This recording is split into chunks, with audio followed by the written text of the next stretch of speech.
இயேசு ஜீவிக்கிறார். சுவிசேஷ ஊழியம் வழங்கும் ஜீவ வார்த்தைகள். கிறிஸ்துவில் பிரியமானவர்களே, ஆண்டவராகிய இயேசு கிறிஸ்து நாமத்தில் உங்கள் யாவரையும் அன்போடு வாழ்த்தி வரவேற்கிறோம்.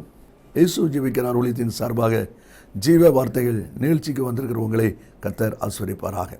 இந்த நாளிலும் நம்மை சந்திக்க கிருபை செய்த தேவனுக்கு நன்றியோடு நாம் ஸ்தோத்திரங்களை செலுத்துவோம்.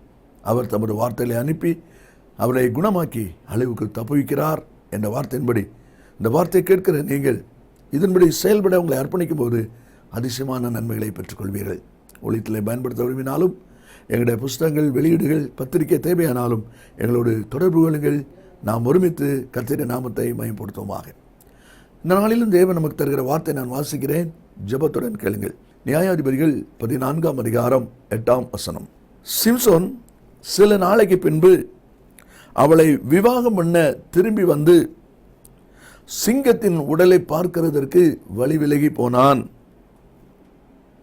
இதோ சிங்கத்தின் உடலுக்குள்ளே தேனீ கூட்டமும் தேனும் இருந்தது.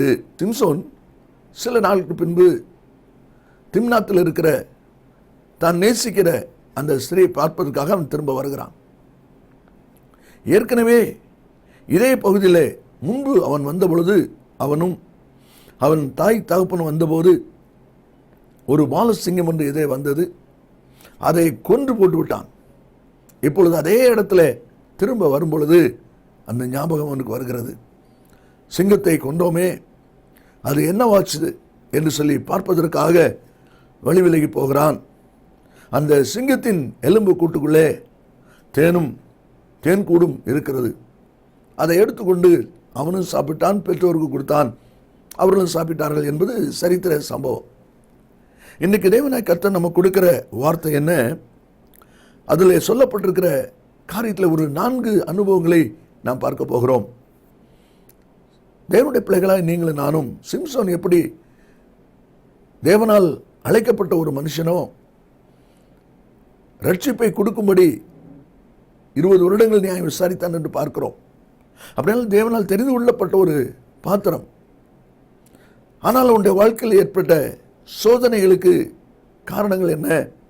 இன்றைக்கி நீங்களும் நானும் அழைக்கப்பட்ட பிள்ளைகள், தெரிந்து கொள்ளப்பட்ட பிள்ளைகள் வாழ்க்கையில் சோதனைகளில் சிக்கிக் கொள்வதற்கு காரணங்கள் என்ன என்பதை தான் நாம் அதில் சிந்திக்க போகிறோம். தீமையை யோசிக்கிறவர்கள் தவறுகிறார்கள் அல்லவோ என்று சொல்லி வேதம் சொல்கிறது.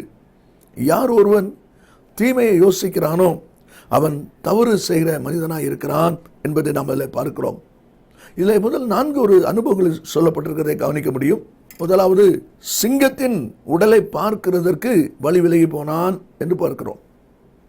சிங்கத்தின் உடலை பார்க்கிறதற்கு அப்படி என்றால் அந்த இடத்துக்கு வந்த உடனே அவனுக்கு பழைய ஞாபகம் வருகிறது. இதே இடத்துல வரும்பொழுது ஒரு சிங்கத்தை சந்தித்தோம், அடித்தோம், கொன்றோம், அது என்ன ஆச்சுது அதை பார்க்கலாம். நன்றாக கவனிங்கள். ஏசாயா 43:18 சொல்லுகிறது, முந்தினவைகளை நினைக்க வேண்டாம், பூர்வமானவைகளை சிந்திக்க வேண்டாம்.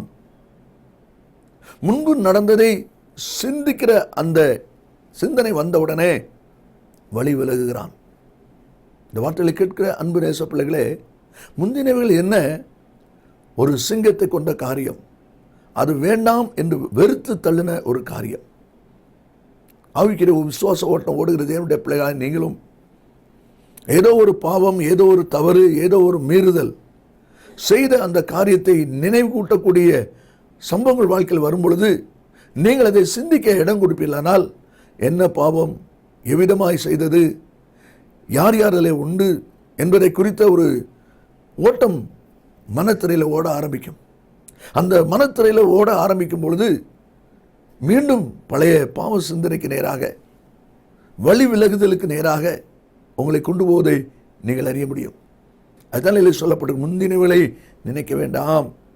அந்த முந்தினவைகளை நினைத்தபடியினால் வழி விலகுதல் வருகிறதை நாம் அதில் பார்க்கிறோம். 2 கொரிந்தியர் 5:17 சொல்லப்பட்டிருக்கிற வார்த்தை என்ன? ஒருவன் கிறிஸ்துக்குள் இருந்தால் புது சிருஷ்டியாக இருக்கிறான், பழையவைகள் ஒளிந்தன, எல்லாம் புதிதாயின. எல்லாம் புதிதாயின என்று சொல்லுகிற நீங்கள், பழையவைகள் ஒளிந்தன என்று சொல்லுகிற நீங்கள் ஏன் அந்த பழையவைகளை நினைக்கிறீங்க? ஏன் அந்த பழையவளுக்கு மீண்டும் இடம் கொடுக்குறீங்க? கொன்று போட்ட, புறக்கணித்து போட்ட, தள்ளி போட்ட சிங்கத்தை நினைச்சதுனால வழி விலகுதல் வருது. உங்களுடைய வாழ்க்கையை யோசித்து பாருங்க. எந்த இடத்துல விட்டு விட்ட காரியத்தை, விலக்கி விட்ட காரியத்தை, அகற்றி போட்ட காரியத்தை நினைக்கிறீர்களோ, யோசிக்கிறீர்களோ, அங்கே தவறு நடக்கிறது. அதுதான் சிம்சன் வாழ்க்கையில் ஏற்பட்ட தவறுக்கு அனுபவம். என்னாமம் 14:3 ஜனங்கள் சொல்லுகிறார்கள், நாங்கள் எகிப்துக்கு திரும்பி போகிறதே எங்களுக்கு உத்தமம். ஏன் இப்படி சொல்றாங்க? எகிப்துக்கு திரும்பி போறது கானான் பாலுந்தேன் ஓடுற தேசமாயிற்றதே. இந்த வார்த்தை அவங்க சொல்லுறதுக்கு முன்னால என்ன சொல்றாங்க? அவங்களுடைய மனதில் தோன்றுகிற நினைவு என்ன?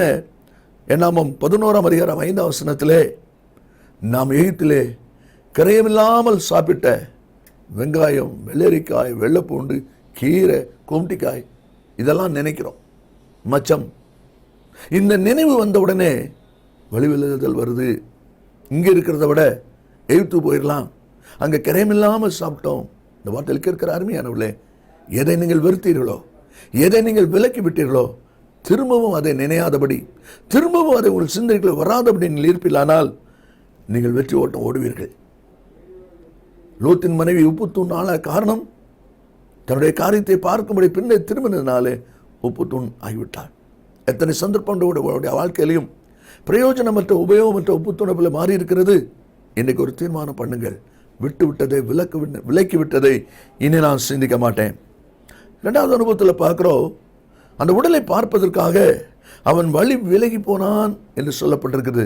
அவன் போக வேண்டிய பாதை வேற, இப்ப போகிற பாதை வேற.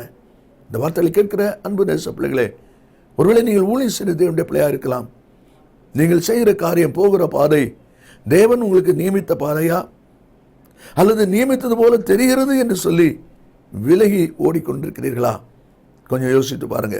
என்னாமம் 14:4 ஜனங்கள் சொல்றாங்க, நாம் ஒரு தலைவனை ஏற்படுத்தி கொண்டு எகிப்துக்கு திரும்பி போவோம். பாருங்கள், ஒரு தலைவனை ஏற்படுத்தி கொண்டு, ஏற்கனவே மோசே தலைவர் இருக்கிறார், அப்ப இன்னொரு தலைவர் ஏற்படுத்தணும் என்று சொல்வார்களானால் மோசையின் தலைமையை பிடிக்கவில்லை. அதனால இப்படி சொல்றாங்க. அன்றைக்கு ஆண்டவர் சாமுவேலை பார்த்து சொன்னார். 1 சாமுவேல் 8 ஜனங்கள் உன்னை தள்ளவில்லை, நான் அவர்களை ஆளாதபடி என்னைத்தான் தள்ளினார்கள். இந்த வார்த்தையில் கேட்கிற அருமையான கர்த்தருடைய பிள்ளைகளே, வழி விலகுகிற ஒரு ஓட்டம். நான் ஓடிக்கொண்டிருக்கிறேன், ஊழியம் செய்து கொண்டிருக்கிறேன் என்று சொன்னால் போதாது. நியமிக்கப்பட்ட பாதையில் ஓடுறீங்களா? வழி விலகி ஓடிக்கொண்டிருக்கீங்களா? இன்னைக்கு உங்களுடைய ஓட்டத்தை குறித்த ஒரு தெளிவான அனுபவத்தை நீங்கள் அறிந்து கொள்ளுங்கள். ஆண்டவர் கடல் மேலே நடந்து வருவதை பார்த்த பேதுரு, ஆண்டவரே நீரே ஆனால் நானும் நடந்து வரும்படி கட்டளையிடும் என்று சொன்னான். வா என்று ஆண்டவர் சொல்கிறார். அந்த வார்த்தையின்படி புறப்பட்டவன் சற்று தூரம் போகிறதுக்குள்ளாக வசனம் சொல்கிறது, மத்தேயு 14:30 காற்று பலமாய் இருக்கிறதை கண்டு பயந்து, இயேசுவை பார்த்த கண்கள் காற்றை பார்த்தபோது, சூழ்நிலை பார்த்தபோது பயம் வந்து அமிழ்ந்து போகிறான். இயேசுவை பார்த்து வரும்பொழுது பயம் இல்லை, கலக்கம் இல்லை, சந்தேகம் இல்லை. அதை இயேசுவை பார்க்கிற பார்வை மாறி காற்றையும் சூழ்நிலையும் கடல் அலைகளையும் பார்க்கிற பொழுது பயந்து அமிழ்ந்து போகிற ஒரு நிலை அவனுக்குள்ளே வருகிறதை பார்க்கிறோம். இந்த வார்த்தை கேட்கிற அருமையான கர்த்தருடைய பிள்ளைகளே, உங்களுடைய ஆரம்பம் நன்றாக இருந்தது, ஆனால் இப்பொழுது ஓட்டம் எவ்விதமாக இருக்கிறது? எதை பார்த்து நீங்கள் ஓடிக்கொண்டிருக்கிறீர்கள் என்பதை சற்று யோசித்து பாருங்கள். இயேசுவை விட்டு பாறை மாறும்போது வழி விலகுதல் ஏற்படுகிறது. அதைதான் தேவனுடைய வார்த்தை சொல்வதை நாம் அதில் பார்க்கிறோம். 1 ராஜாக்கள் 11:3 அந்நிய ஸ்திரீகள் சாலமோனை வழுவி போக பண்ணினார்கள். ராஜாவாய் இருக்கிறவன் அநேக ஸ்திரீகளை படைக்க வேண்டாம் என்று சொல்லி ஆகமத்திலே வாசிக்கிறோம். அந்த வார்த்தை அப்படி இருந்த போதிலும் சாலமோன் ராஜா அநேக ஸ்திரீகளை படைத்தபடினால் அவர்கள் அவனுடைய இருதயத்தை வழுவி போக பண்ணினார்கள் என்று சொல்லி அந்த வார்த்தை சொல்வதை பார்க்கிறோம். 3வது அனுபவமாக தேன் கூடும் அதில் இருந்தது. வழி விலகி அந்த சிங்கத்தின் உடலை வந்து பார்க்கிறான். நாம் கொண்டு போட்டோமே, அந்த சிங்கத்தின் உடலை விதமாக இருக்கிறது, அதோட நிலை என்ன என்று சொல்லி பார்க்கும்படி அங்கே போகிறான். அங்கே பார்க்கிறான், சிங்கத்துடைய எலும்பு கூடை அவன் கவனிக்கிறான். அந்த எலும்பு கூடில் தேன் கூடும் தேனும் இருக்கிறது. ஒருவேளை தேன் என்பது எல்லாரும் விரும்பக்கூடிய ஒரு பொருள் என்பதை, ஒரு உணவு என்பதை, ஒரு சத்தான பொருள் என்பதை நாம் அறிந்திருக்கிறோம். யாரும் தேன் வேண்டாம் என்று சொல்ல மாட்டாங்க. ஆக தேன் வேண்டும் என்று சொல்லி அவன் போனான், அது நல்ல காரியம். ஆனால் அதே சமயத்தில் அந்த தேன் எங்கே இருக்கிறது என்பதை அவன் சிந்தித்திருக்க வேண்டும். அதிலே அவன் தவறு செய்கிறதை பார்க்கிறோம். சிம்சோன் நசரேய பொருத்தனை உள்ளவன்.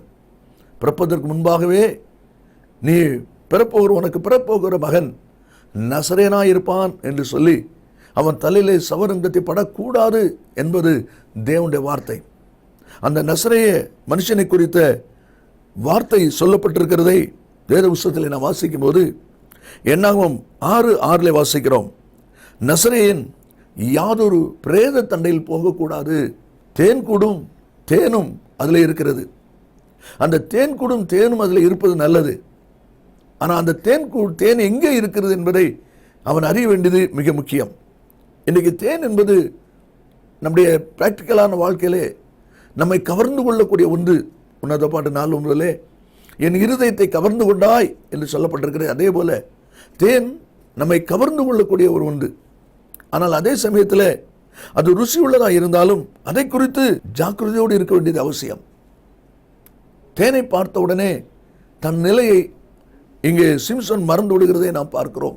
1 சாமுவேல் 14ஆம் அதிகாரம் நாம் வாசிக்கும் போது, சவுல் ராஜாவோடு போன ஜனங்கள் யுத்தத்திலே ஜெயம் எடுக்கிறார்கள் என்றாலும் சவுல் சொல்கிறான், சத்துருக்கள் கையிலே பழி வாங்க வேண்டும், சாயங்காலம் மட்டும் பொறுக்காமல் எவன் போஜனம் செய்கிறானோ அவன் சபிக்கப்பட்டவன். அதனால 26ஆம் வசனத்திலே, ஜனங்கள் காட்டிலே வந்தபோது இதோ தேன் ஒழுகிக் கொண்டிருந்தது, ஆனாலும் ஒருவனும் அதை தன் கையினாலே தொட்டு தன் வாயிலே வைக்கவில்லை.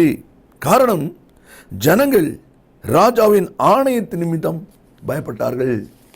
ராஜா சொன்ன அந்த ஆணை நிமித்தம் ஜனங்கள் பயப்பட்டார்கள். ஆகையினாலே தவறு செய்யவில்லை. தனக்கும் தேவனுக்கும் இருக்கிற நசரேய விரதத்தின் தன்மையை அவன் மறந்து போனவனாக செயல்படுகிறதை நாம் அதிலே பார்க்கிறோம். கவர்ந்து கொள்கிற ஒரு தன்மை அந்த தேனுக்கு இருக்கிறது. நீதிமொழியில் 7ஆம் அதிகாரம் 21 to 23 வரை நீங்கள் வாசித்து பாருங்கள்.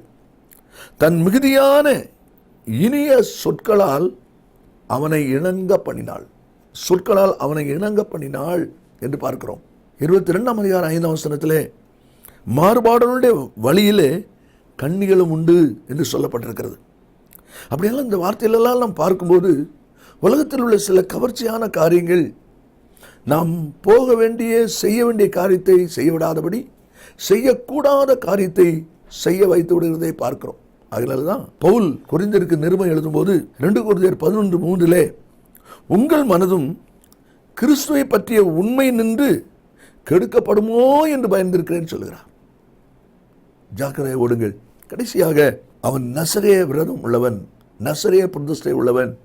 என்னாகமம் 6:6 நசரேயன் யாதொரு பிரேத தண்டையில் போகக்கூடாது. ஆனால் இவன் பிரேதத்தை அண்டையில் போன மட்டுமல்ல, பிரேதத்தை தொடுகிறான், அதில் இருக்கிற தேனை எடுத்து சாப்பிடுகிறான். அப்படியானால் அவனுடைய நசரேய விரதம் அல்ல உடைக்கப்படுகிறதை பார்க்கிறோம், முறிந்து போகிறதை பார்க்கிறோம். ரோமர் 14:22 நல்லது என்று நிச்சயித்த காரியத்தில் தன்னை குற்றவாளி ஆக்காதவன் பாக்கியவான்.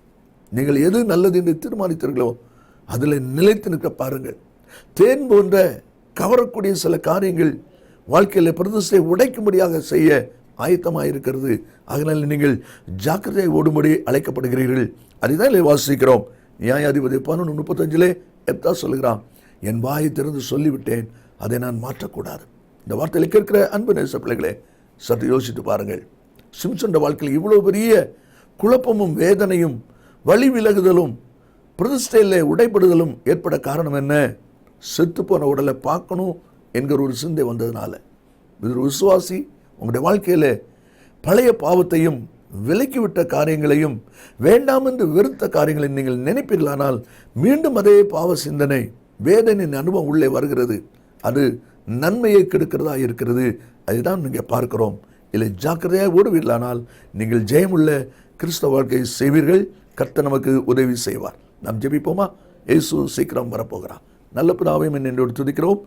உடைய வார்த்தை ஆமந்தும் ஆமேன் என்று வைப்பதற்காக ஸ்தோத்திரம். இந்த வார்த்தை கேட்கிற ஒவ்வொரு பிள்ளைகளும் ஒரு விஷயம் தங்களை சிந்தித்து பார்த்து முந்தினவர்களை நினைக்க வேண்டாம் என்று சொல்லியிருக்கிறேன். அதை யோசித்து செயல்பட கர்த்தர் உதவி செய்வீராக.